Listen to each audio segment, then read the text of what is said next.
Jiraattonni magaalaa Finfinnee hordoftoota amantaa Islaamaa kumaatamaan lakkaa'aman kaleessa galgala magaalaa Finfinnee addabaabaayii Masqalaa fi daandilee naannawaa isaarra jiran irratti sagantaa lulluqqannaa gaggeessaniiru. Saganticha irratti ergaa kan dabarsan pirezidaantiin dhimmoota Islaamummaa Itoophiyaa Haji Muftii Idriis sagantaan kun akka milkaa'uuf qaamolee carraaqan akkasumas bulchiinsa magaalaa Finfinnee galateeffataniiru. Haji Muftiin tokkummaan dhaabbachuu fi jaalalaaf nageenyaan walwalii keenyaan wal ta'uun barbaachisaadha jedhaniiru. የዛሬው ተግባር በአገራችን ተቀደም ያልተከሰተ ጎቻራ kun kanaan dura biyya keenyatti raawwatee hin beeku yaadameeyyuu hin beeku. Har'a sagantaan akkasii kun qophaa'uun isaa gammachuu guddaa nama keessatti uuma. Qophiin kun qophii biyyaalessaati. Qophii uummataati. Kanaaf qopheessitootaaf maqaa uummataatiin galata guddaa galchuufiin barbaada. Garuu nageenyaaf jaalalaaf misoomaaf akkasuma tokkummaan wal faana dhaabbachuu akka qabdan obboleewwanii fi ijoollee keenyaaf jabaadhaa wal jajjabeessaa adaraa jechuun barbaada. Sadarkaa itti aanaa kantiibaa magaalaa Finfinneetti qindeessaan dhaabbilee tajaajila kennanii obbo Jaanxiraar Abbaay hawaasni musliimaa baga jala bultii sooma hiikaa ramadaanaa geessan jechuun ergaa dabarsaniiru. Sagantaan lulluqqannaa dirbata darbe gaggeeffamuudhaaf ture sababa wal hubannoon osoo hin milkaa'in hafus kaleessa milkaa'inaan raawwatameera jechuun ibsaniiru. ውድ ወንድሞቻችንና እህቶቻችን የእስልምና እምነት ተከታይ ወገኖቻችን Jaalatamtoota obboleewwan keenya kabajamtoota hawaasa musliimaa sagantaan afxirii daandii irraa kutaalee biyyattii bakka adda addaatti rakkoo nageenyaa tokko malee raawwatamaa tureera. Kun ammoo hawaasni musliimaa hangam nagaa jaallattoota akka ta'an kan mul'isedha.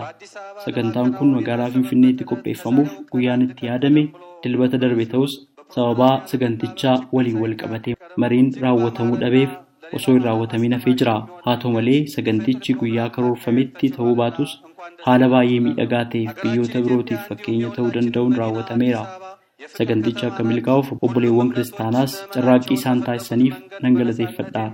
Magaalaan keenya amantii hedduu keessummeessitii sagantaaleen garagaraas yeroo yeroon keessatti raawwatamu magaalaa jaalalaati. Haa ta'u malee qaamolee tokko tokko wantoota qaawwaa uumuu danda'an barbaadan jeequmsa uumuuf carraaqqii isaan taasisaa turaniin abbootiin amantaa akka hin milkoofne taasisuu keessaniif galata guddaa isiniif galchuu barbaada. ክብር ይገባችኋል. Hirmaattota sagantichaa keessaa tokko kan ta'an obbo Nuraddiin Kameel miira isaanitti dhaga'ame akkasiin ibsaniiru. በአንድ ላይ በአንድ ህብረት እኩል ጾመ እኩል ስታፈጥር ውስጥ የሚፈጥርብህ ፊሊንግ አለ። Tokkummaadhaan gamtaadhaan sooma wal faana soomnee yeroo bakka tokkotti gamtaadhaan soomana hiiknu baay'ees gammachiisa. Waliin nyaachuun, waliin dhuguu fi waliin soomana hiikuun, waliin taanii taphachuun haasa'uun kun hundi jaalala namoonni waliif qaban ni dabala. Rakkoon dheengadda mudate ni jira. Garuu ammoo biyyi waan hundanii dursaa biyyi kan nama hundaati. Amantiinis akkuma isaatti sirna ittiin raawwatamuu qaba. Garuu immoo wanti beekamuu qabu addabaabaayiin kan qaama tokkoo qofaa miti. Fakkeenyaaf bakka kanatti konsertiin sirbootaa yeroo adda addaatti ni qophaa'a. Sagantaaleen ispoortiis akkasuma. Nuti dhimma biraaf osoo hin taane bakka tokkotti akka irraa kanatti walitti baay'annee afaxxaruuf dirree bal'aa waan dhabneef as filanne. Namni hunduu soomana guyyaa irra oolee bakka tokkotti hiikee du'aayii waliin taasisee rabbiin tokkummaan kadhate yoo gale jaalala isaa cimsa jenneeti. Aadde Zaaraa Yaasiin gama isaaniin dilbata darbe sagantaan lulluqqannaa kun akka hin gaggeeffamneef burjaajjiin uumamuunsaa nu mufachiisiraa jechuudhaan yaada isaanii ibsaniiru. ዛሬ ለኛ ሁለተኛ የአድዋ ድል ቀን ነው። Har'a nuuf guyyaa injifannoo Adwaa lammaffaadha. Baay'ee gammachuun natti dhaga'ameera.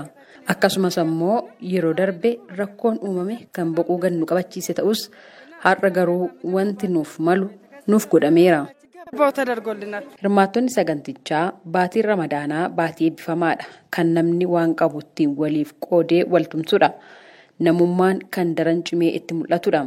Akkasumas bakka tokkotti namoonni hedduun bahanii waliin sagantaa lulluqqannaa yeroo taasisan ammoo tokkummaaf waliif yaaduu daran cimsaa jechuun ibsaniiru. Sagantaa lulluqqannaa dilbata gaggeeffamuuf ture osoo hin milkaa'in hafuu ilaalchisee itti aantuun kantiibaa magaalaa Finfinnee aadde Adaanech Abeebee karaa fuula feesbuukii isaanii hawaasa musliimaa dhiifama gaafataniiru. Akka barreeffama isaaniitti rakkoon kun kan uumame lulluuqqannaa dhorkuuf osoo hin taane rakkoo fi sodaa nageenyaa waliin wal qabatee hanga bakka bal'ina sagantaa kanaaf barbaachisu irratti waliigaluu waan hafeef jechuun ibsuun isaanii ni yaadatama. Ayyaanni sooma hiikaa Ramadaanaa waggaa 1442ffaan boru hordoftoota amantaa Islaamaa biratti ni kabajama. Gabaasa Raadiyoo Sagalee Ameerikaatiif Tsahaay Daamxoo Finfinneerraa.